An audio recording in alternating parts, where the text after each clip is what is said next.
To replace the kickboard and seat cushion on the easy out couch, we will first need to remove the cushions from the couch.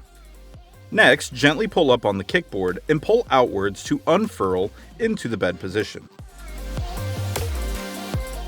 With it fully deployed, push all cushions flat. The easiest place to access the bolts is from underneath the kickboard and cushion pad itself. There are 4 nuts we will need to unscrew at the bottom of the seat. It is recommended to mark the positioning of the nuts so we may install the new kickboard and seat cushion in the exact same place. Repeat the process on the opposite side. With the positioning of the nuts marked, remove all 4 using a 1/2 inch deep well socket. Repeat the process on the opposite side. Before removing the kickboard and seat cushion, it's recommended that you have another person help hold the couch to keep it from stowing itself or tipping over.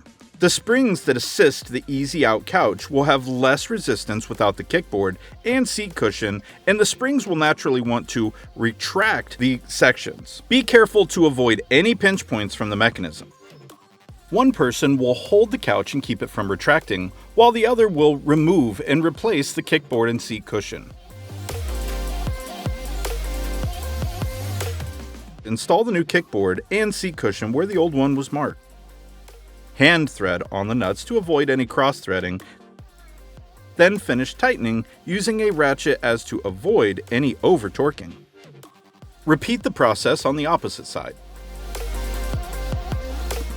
Once the new kickboard and seat cushion has been installed, gently lift up on the kickboard and stow the bed into the sofa position. Verify that none of the sections inhibit one another and return the cushions to the couch.